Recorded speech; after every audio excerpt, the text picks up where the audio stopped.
Chapter number 9 chemical equilibrium state में आज का जो हमारा टॉपिक है 9.2 लॉ ऑफ मास एक्शन आज हमने कंटिन्यू करना है। लेकिन लॉ ऑफ मास एक्शन से दो टर्म्स हैं, उनके बारे में अंडरस्टैंडिंग ज़रूरी है, उनको थोड़ा बहुत हम एक्सप्लेन कर देते हैं। ऑलरेडी हम एक्सप्लेन कर चुके हैं, डिस्कस कर चुके हैं, लेकिन मैं एक दफ़ा फिर से रिकॉल करा देता हूँ। पहले हमारे पास है rate of reaction. Rate of reaction जब भी हमारे पास वर्ड आएगा हमारा मतलब क्या होगा, स्पीड ऑफ केमिकल रिएक्शन। सो हम बात क्या कर रहे हैं, रेट का मतलब क्या होगा, स्पीड। क्लियर हो गई बात।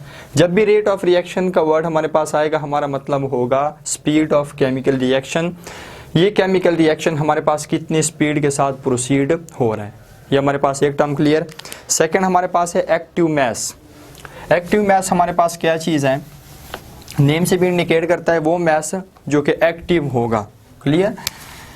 अब अगर हम डिटेल में थोड़ी सी बात करें तो हमारे पास एक्टिव मास जो है वो मास होता है जो कि रिएक्शन में टेक पार्ट करता होता है।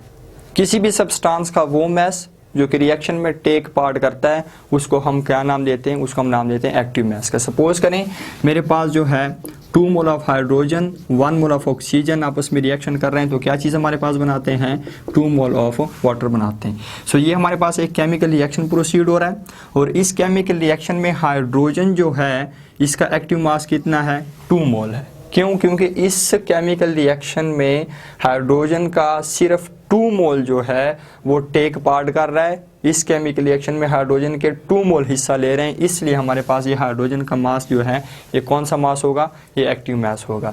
ऑक्सीजन के साथ मैंने 1 लिखा हुआ है, नॉर्मली हम लिखते नहीं है लेकिन मेरे साथ 1 लिखा हुआ ताकि हमारे पास अंडरस्टैंडिंग में थोड़ी सी आसानी रहे। इस केमिकल रिएक्शन में ऑक्सीजन का कितना मास टेक पार्ट कर रहा है, कितना मास हिस्सा ले रहा है, 1 मोल। सो ये 1 मोल जो हमारे पास है ये क्या चीज़ है मेरे पास, ये एक्टिव मास है। क्लियर हो गया। इसी तरह हमारे पास सोडियम क्लोराइड, उस रिएक्शन में हमारे पास सोडियम और क्लोरीन जब आपस में कंबाइन होते हैं तो हमारे पास क्या चीज़ बनता है, सोडियम क्लोराइड बनता है। इस केमिकल रिएक्शन में सोडियम का 1 मोल जो है वो हिस्सा ले रहा है। सो सोडियम का हमारे पास 1 मोल जो है वो एक्टिव मास है। क्लोरीन का हमारे पास कितना, 1 मोल टेक पार्ट कर रहा है। सो 1 मोल हमारे पास क्या चीज़ है, एक्टिव मास है। बहुत आसान अल्फाज में मैं अगर समझाऊँ तो सपोज करें हम घर में चिकन लेके आते हैं 5 किलो, 5 किलो में से हम 2 किलो पका लेते हैं जबकि 3 किलो हम स्टोर कर लेते हैं। अब वो जो 5 किलो टोटल मास है उसमें से 2 किलो जो हम बना रहे हैं, पका रहे हैं, वो हमारा एक्टिव मास होगा। क्यों, क्योंकि 2 किलो हमारे पास बन रहा है, पक रहा है, वो केमिकल रिएक्शन में हिस्सा ले रहा है, इसलिए 2 किलो जो हमारे पास है वो हमारा एक्टिव मास है, जबकि बकाया 3 किलो जो हमारे पास है वो एक्टिव मास हमारा नहीं है। क्लियर हो गया। सो ये हमारे पास एक्टिव मास हैं। इसको हम एक्सप्रेस कैसे करते हैं, इसकी हमारे पास यूनिट क्या है, इसके बारे में हम थोड़ी सी बात कर लेते हैं। हमारे पास इसको हम कंसीडर करते हैं एज अ मोलर कंसंट्रेशन की, हमारे पास मोलर कंसंट्रेशन है और इसको हमेशा एक्सप्रेस किया जाता है एज अ स्क्वायर ब्रैकेट्स, ये हमारे पास स्क्वायर ब्रैकेट्स। क्लियर हो गया। और एक्टिव मास की जो हमारे पास यूनिट है वो हमारे पास क्या चीज़ है, मोल पर dm³ हमारे पास इसकी जो है यूनिट है। क्लियर हो गया। अगर आप बीच में स्लैश लगाते हैं तो माइनस लिखने की ज़रूरत नहीं है, लेकिन अगर आप स्लैश नहीं बीच में डालते तो आपने क्यूब के साथ माइनस भी साथ लिखना है। सो ये दो हमारे पास टर्म्स थे, रेट ऑफ रिएक्शन और सेकंड हमारे पास एक्टिव मास।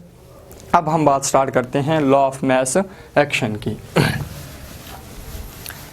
2 साइंटिस्ट हैं, एक का नाम है CM गोल्डबर्ग और दूसरे का नाम है पीटर वॉग।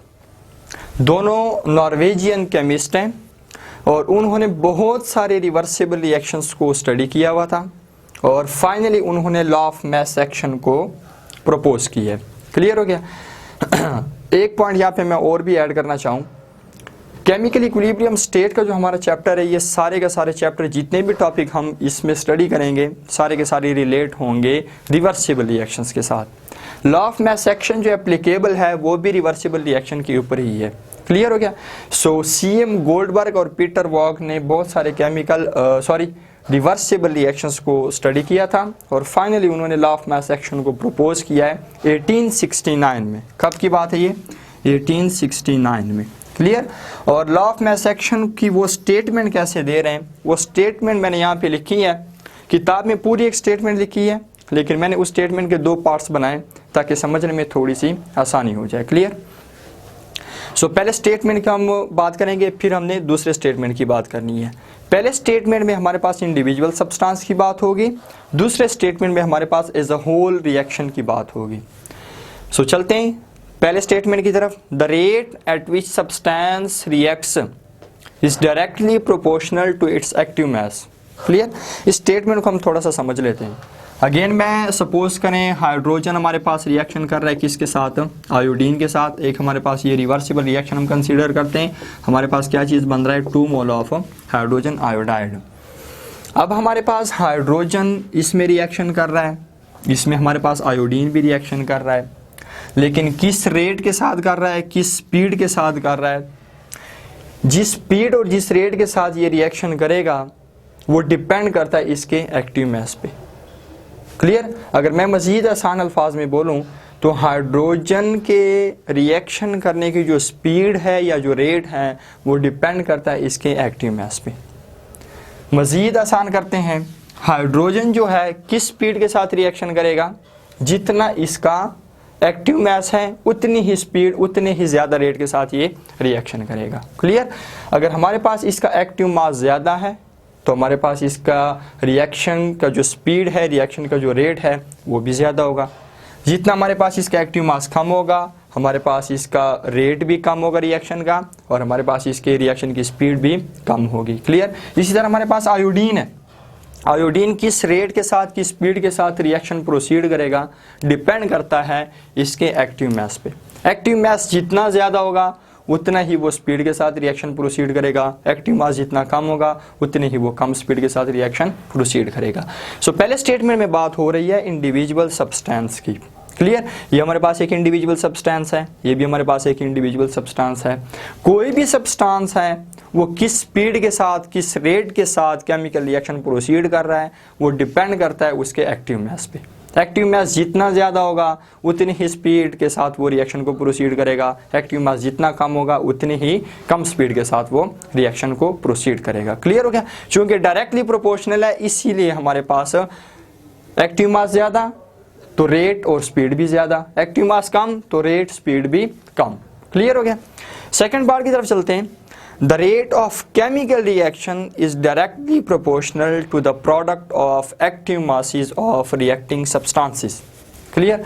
जैसे कि मैंने कहा था सेकंड पार्ट में सेकंड सब्सटेंस में हमारे पास एज ए होल रिएक्शन की बात होगी।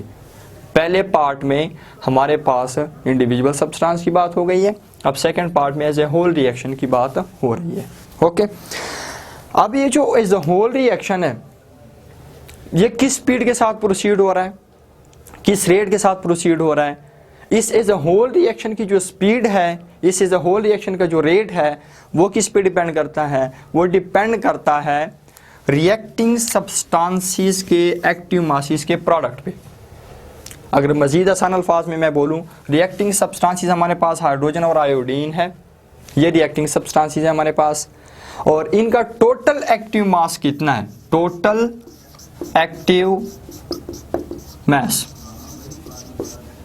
क्लियर? अब रिएक्टिव सब्सटेंसेस के टोटल एक्टिव मास पे डिपेंड करता है एज अ होल रिएक्शन का स्पीड या rate. As a whole reaction कितनी स्पीड के साथ जाएगा, कितनी स्पीड कितने रेट के साथ प्रोसीड होगा वो डिपेंड करता है total active mass of reacting substances. ये भी हमारे पास क्लियर हो गया? क्लियर बात? सो ये हमारे पास लॉ ऑफ मास एक्शन की स्टेटमेंट है और इस स्टेटमेंट को हमने एक्सप्लेन किया है। बेसिकली हमारे पास जो लॉ ऑफ मास एक्शन है ये एक रिलेशनशिप को शो करता है, और वो रिलेशनशिप किसके बीच में, रिलेशनशिप हमारे पास होती है एक्टिव मास और सेकंड हमारे पास इसकी होती है rate of reaction. Active mass और rate of a reaction. Rate of a reaction किस पे डिपेंड करता है, एक्टिव मास इस पे डिपेंड करता है। एक्टिव मास ज़्यादा, रेट ऑफ रिएक्शन भी ज़्यादा, एक्टिव मास कम, हमारे पास रेट ऑफ रिएक्शन भी कम। क्लियर हो गई बात?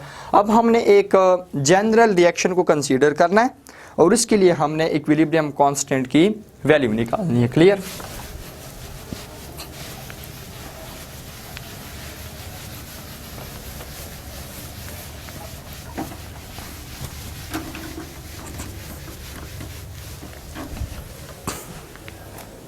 अब हम यहाँ पे एक जनरल रिवर्सिबल रिएक्शन को सपोज करते हैं। और हमारे पास उसके लिए हमने इक्विलिब्रियम कांस्टेंट जो है उसकी डेरिवेशन करनी है।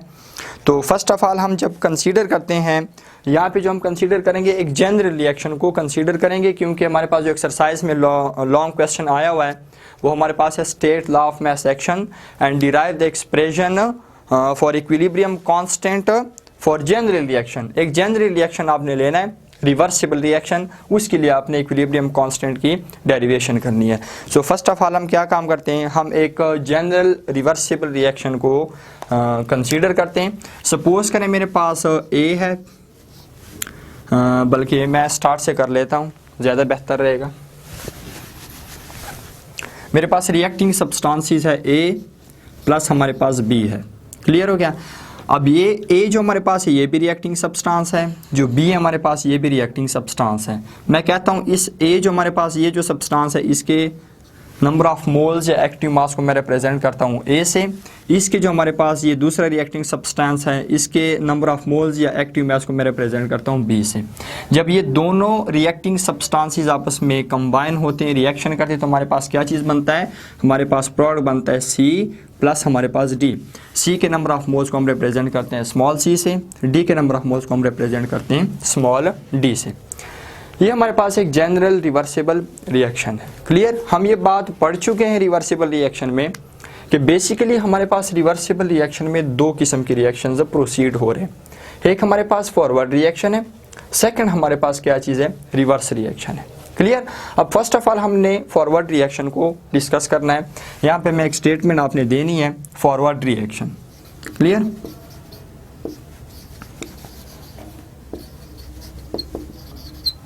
सो फॉरवर्ड रिएक्शन में आपके पास क्या हो रहा है, फॉरवर्ड रिएक्शन में चूंकि आपके पास रिएक्टेंट्स आपस में कंबाइन हो रहे हैं, क्या चीज़ बना रहे हैं, आपके पास बना रहे हैं प्रोडक्ट्स। क्लियर हो गया।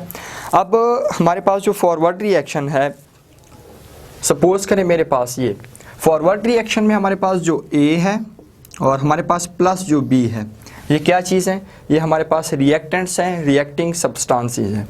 जबकि हमारे पास जो स्मॉल ए और साथ हमारे पास स्मॉल बी है, ये क्या चीज़ है हमारे पास, ये इन रिएक्टिंग सब्सटेंसेस के नंबर ऑफ मोल्स को शो करते होते हैं। ये हमारे पास कोएफिशिएंट्स हैं और ये कोएफिशिएंट्स हमारे पास रिएक्टिंग सब्सटेंसेस के नंबर ऑफ मोल्स को रिप्रेजेंट करते हैं। क्लियर हो गया। अब हमारे पास रेट ऑफ फॉरवर्ड रिएक्शन जो है वो किस पे डिपेंड करता है, उसको हम लिख लेते हैं। हमारे पास rate of R F, rate of forward reaction, ये हमारे पास डायरेक्टली प्रोपोर्शनल होता है किसके, हमारे पास डायरेक्टली प्रोपोर्शनल होता है रिएक्टिंग सब्सटेंसेस के कंसंट्रेशन के। क्लियर हो गया। सो हमारे पास अगर मैं यहाँ पे रिएक्शन लिख लेता हूँ, हमारे पास ए, क्लियर हो गया, साथ हमारे पास बी, ये चूंकि हमारे पास रिएक्टेंट्स हैं और ये हमारे पास क्या चीज़ है, इनके नंबर ऑफ मोल्स हैं, इनके हमारे पास मोलर कंसंट्रेशन है। क्लियर हो गया। Are F rate of forward reaction is directly proportion हमारे पास रिएक्टिंग सब्सटेंसेस के, जो कि हमारे पास प्रोडक्ट्स बनाते होते हैं। यहाँ पे हमारे पास ये बात क्लियर हो जाती है। जहाँ पे हमारे पास प्रोपोर्शनलिटी कांस्टेंट जो है वो हम रिमूव करेंगे किसके ज़रिए, देखें ज़रा, हमारे पास आर एफ जो है हमारे पास ये साइन रिमूव हो जाएगा कांस्टेंट से, वो हमारे पास क्या चीज़ है, के एफ है हमारे पास, और साथ हमारे पास ए, साथ हमारे पास ये नंबर ऑफ मोल्स इसके, साथ हमारे पास ये बी और हमारे पास नंबर ऑफ मोल्स। क्लियर हो गया। ये हमारे पास क्या चीज़ है, rate of forward reaction is directly proportional to reacting substances. Active masses हमने इसके लिखे हुए, मोलर कंसंट्रेशन इसकी हमने लिखी हुई है पावर में, हमारे पास कोएफिशिएंट्स की फॉर्म में। ये यहाँ पे हमारे पास फॉरवर्ड रिएक्शन की बात क्लियर हो जाती है। सेकंड हमारे पास रिवर्स रिएक्शन है। रिवर्स रिएक्शन की हमने बात करनी है कि रिवर्स रिएक्शन हमारे पास किस पे डिपेंड करता है, उसमें हमारे पास मोलर कंसंट्रेशन हमने लिखने, सारा कुछ हमने करना है, और फिर हमारे पास इक्विलिब्रियम पे भी ये रिएक्शन जाएगा, सारा कुछ हम प्रोसीड करते हैं वन बाय वन। क्लियर हो गया। इसके बाद हमारे पास जो है रिवर्स रिएक्शन, रिवर्स रिएक्शन या फिर आपके पास बैकवर्ड रिएक्शन, इसको मैं रेस कर देता हूँ, या चलो इस तरह साइड पे हम कर लेते हैं। रिवर्स रिएक्शन जो हमारे पास है वो कैसे हमारे पास प्रोसीड होते हैं। रेट ऑफ रिवर्स रिएक्शन जो हमारे पास है वो किस पे डिपेंड करता है, वो डायरेक्टली प्रोपोर्शनल होता है किसके, हमारे पास प्रोडक्ट्स के, और साथ हमारे पास इसके नंबर ऑफ मोल्स या मोलर कंसंट्रेशन या एक्टिव मास को भी आपने रिप्रेजेंट करना है। क्लियर हो गया। ये जो हमारे पास साइन है इसको हम रिमूव करते हैं प्रोपोर्शनलिटी कांस्टेंट से, वो हमारे पास क्या है, वो हमारे पास है के आर है हमारे पास, साथ हमारे पास सी हमारे पास D और इसके हमारे पास नंबर ऑफ मोल्स आ गए। क्लियर हो गया? ये हमारे पास फॉरवर्ड रिएक्शन है, ये हमारे पास रिवर्स रिएक्शन है। क्लियर? यहाँ पे मैं ये भी लिख देता हूँ कि हमारे पास ये KF, या आप इसमें हमारे पास RF भी लिख सकते हैं कि हमारे पास ये रेट ऑफ फॉरवर्ड रिएक्शन है, बल्कि इसके ऊपर हम KF और KR लिख देते हैं। क्लियर हो गया? आपके पास फॉरवर्ड रिएक्शन, रिवर्स रिएक्शन, हमने ये बात पढ़ी है कि इनिशियली हमारे पास फॉरवर्ड रिएक्शन जो है वो स्पीड के साथ प्रोसीड होता है, जबकि बैकवर्ड रिएक्शन जो है वो इनिशियली बिल्कुल नेग्लिजिबल होता है। क्यों? क्योंकि स्टार्ट में हमारे पास रिएक्टेंट्स का एक्टिव मास मौजूद होता है, जबकि हमारे पास स्टार्ट में प्रोडक्ट्स का जो एक्टिव मास है वो हमारे पास अवेलेबल ही नहीं होता। चूँकि प्रोडक्ट्स बना ही नहीं है तो हमारे पास एक्टिव मास भी इसका नहीं होता। लेकिन एक टाइम ऐसा आ जाता है कि हमारे पास रेट ऑफ फॉरवर्ड रिएक्शन और रेट ऑफ रिवर्स रिएक्शन हमारे पास बिल्कुल इक्विलिब्रियम पे हो जाते हैं, और फिर वो स्टेज पे हम देखते हैं कि इक्विलिब्रियम पे क्या काम हो रहा है। क्लियर? अब हमने इक्विलिब्रियम पे देखना है। इक्विलिब्रियम पे क्या होता है? रेट ऑफ फॉरवर्ड रिएक्शन और रेट ऑफ रिवर्स रिएक्शन आपस में बिल्कुल इक्वल हो जाते हैं।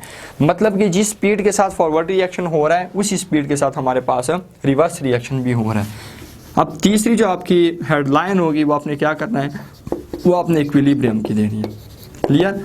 अब इक्विलिब्रियम पे क्या चीज़ होता है, हमारे पास रेट ऑफ फॉरवर्ड रिएक्शन जो है और रेट ऑफ रिवर्स रिएक्शन ये आपस में इक्वल हो जाते हैं, दोनों एक ही स्पीड के साथ प्रोसीड होते हैं। अब रेट ऑफ फॉरवर्ड रिएक्शन की हमारे पास वैल्यूज़ क्या है, आपने वैल्यूज़ को सब्सटीट्यूट कर देना है, आपने वैल्यूज़ पुट कर देनी है। सो हमारे पास इसकी वैल्यू क्या आती, हमारे पास इसकी वैल्यू है KF, साथ हमारे पास A, साथ हमारे पास B, ये हमारे पास इसकी वैल्यू थी। यहाँ पे हमारे पास इसकी वैल्यू क्या है, ये हमारे पास है D हमारे पास। क्लियर? अगर मैं KR को यहाँ पे चूंकि मल्टीप्लाई हो रहा है, अगर मैं लेफ्ट हैंड साइड पे लेके जाऊँ तो मेरे पास क्या बन जाएगा, ये मेरे पास बन जाएगा KF ओवर KR बन जाएगा। इसी तरह हमारे पास यहाँ पे जो AB की कंसंट्रेशन हमारे पास है यहाँ पे मल्टीप्लाई हो रहा है, अगर मैं इधर लेके आऊँ तो हमारे पास क्या हो जाएगा, हमारे पास ये डिवाइड हो जाएगा। क्लियर हो गया? तो हमारे पास क्या बन जाएगा, A, साथ हमारे पास B।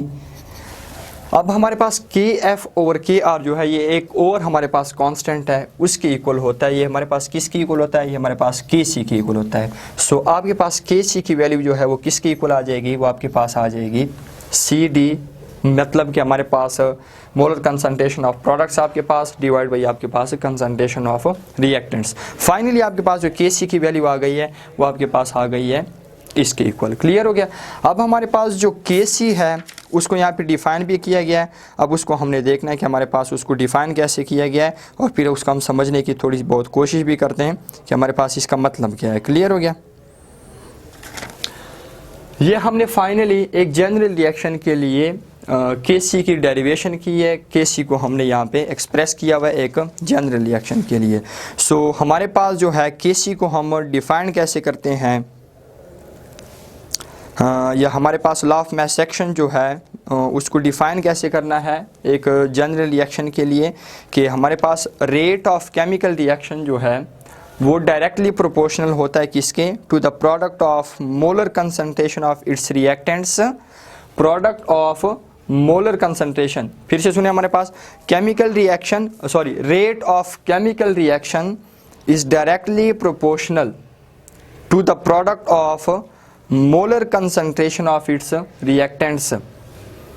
केमिकल रिएक्शन का जो हमारे पास रेट है, केमिकल रिएक्शन की स्पीड के साथ प्रोसीड हो रहा है, उसका जो हमारे पास स्पीड है, उसका जो रेट है वो डायरेक्टली प्रोपोर्शनल है किसके, रिएक्टेंट्स के मोलर कंसंट्रेशन के। रिएक्टेंट्स की मोलर कंसंट्रेशन जितनी है उतनी ही स्पीड के साथ, उतनी ही रेट के साथ हमारे पास केमिकल रिएक्शन प्रोसीड होगा।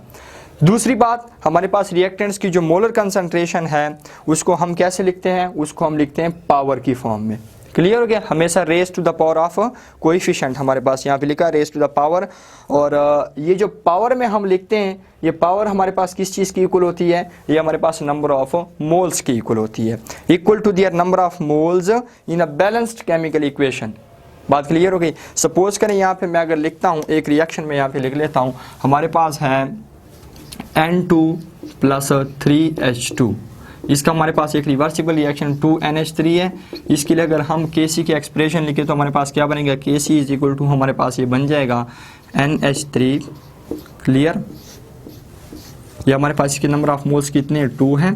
और इसके हमारे पास जो रिएक्टेंट्स है हमारे पास नीचे डिनोमिनेटर में लिखने N2 हमारे पास, और साथ हमारे पास H2।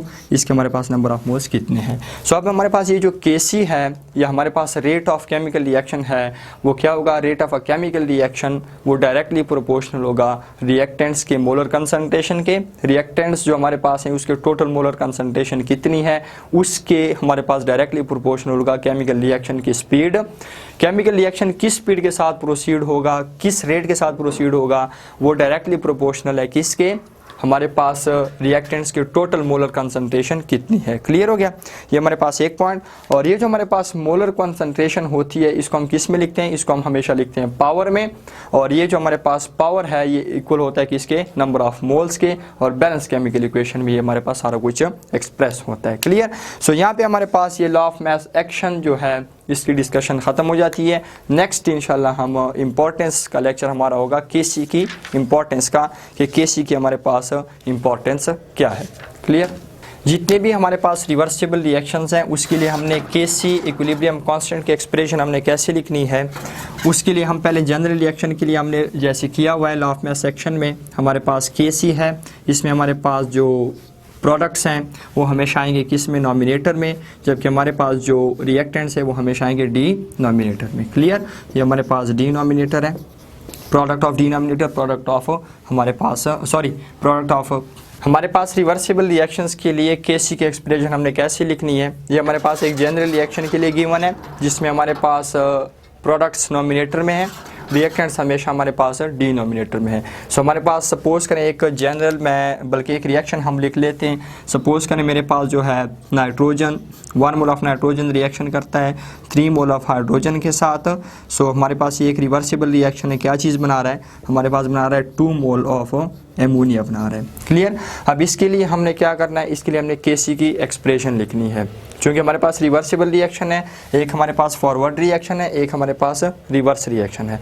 तो रेट ऑफ फॉरवर्ड रिएक्शन जो हमारे पास होगा वो किस चीज़ के प्रोपोर्शनल होगा, वो हमारे पास होगा रिएक्टेंट्स के प्रोडक्ट के। हमारे पास N2 साथ हमारे पास H2। क्लियर। और इसी तरह हमारे पास जो है साइन जो हमारे पास है प्रोपोर्शनलिटी का वो हमारे पास रेट कांस्टेंट के जरिए हम रिमूव करते हैं, वो हमारे पास क्या बन जाएगा, RF इज इक्वल टू हमारे पास KF बन जाएगा, साथ हमारे पास N2 और साथ हमारे पास H2 और इसका पावर हमारे पास 3 बनेगा। इसी तरह हमारे पास जो रिवर्स रिएक्शन होगा, रिवर्स रिएक्शन हमारे पास इक्वल होगा किसके, वो हमारे पास इक्वल होगा rate of reverse reaction is proportional to, हमारे पास ये इक्वल है किसके, प्रोडक्ट्स में। प्रोडक्ट्स हमारे पास क्या है, वो हमारे पास एमोनिया है NH3, हमारे पास टोटल क्वान्टिटी 2 मोल्स हैं। या हमारे पास R हमारे पास इज इक्वल टू कॉन्स्टेंट लगा दें आप, आपके पास क्या चीज़ है KR है, और क्या चीज़ है हमारे पास NH3 साथ हमारे पास 2। इक्विलिब्रियम की पोजीशन पे हमारे पास rate of reverse reaction rate of forward reaction चूँकि इक्वल होते हैं इसलिए हमारे पास क्या चीज़ बन जाएगा RF ओवर RR बन जाएगा हमारे पास। क्लियर हो गया। सॉरी RF नहीं, KF और KR हमारे पास बन जाएगा। ये हमारे पास KF है, ये हमारे पास KR है, और ये हमारे पास किस चीज़ की इक्वल हो जाएगा, ये हमारे पास जैसे मैंने पहले भी लॉ ऑफ मास एक्शन में कहा था हमारे पास C नहीं, हमारे पास यहाँ पे तो हमारे पास रिएक्शन है, वो हमारे पास क्या चीज़ है, एमोनिया NH3 साथ हमारे पास इसके पावर में नंबर ऑफ मोल्स 2 हैं, और हमारे पास नाइट्रोजन N2, दूसरा हमारे पास हाइड्रोजन H2, और साथ आपके पास इसके नंबर ऑफ मोल्स हैं 3। KF और KR चूँकि इक्वल होता है हमारे पास Kc की, मैं यहाँ पे लिख लेता हूँ। सो Kc हमारे पास क्या इक्वल हो जाएगा इस रिएक्शन के लिए, NH3 साथ हमारे पास 2 पावर और N2 हमारे पास। क्लियर। साथ हमारे पास H2 और इसका हमारे पास पावर 3। सो इस रिएक्शन के लिए हमारे पास क्या चीज़ आ गया, Kc की एक्सप्रेशन आपने इस तरह लिखनी है। क्लियर। और पेज नंबर 9 पे हमारे पास जो दूसरा केमिकल रिएक्शन है, बल्कि दूसरा केमिकल रिएक्शन के लिए मैंने लिख दिया है, पहले केमिकल रिएक्शन के लिए आपने लिखना है जिसमें हमारे पास नाइट्रोजन और ऑक्सीजन आपस में रिएक्शन कर रहे हैं, क्या चीज़ बना रहे हैं हमारे पास 2NO बना रहे हैं। इसके लिए आपने खुद लिखना है Kc की एक्सप्रेशन।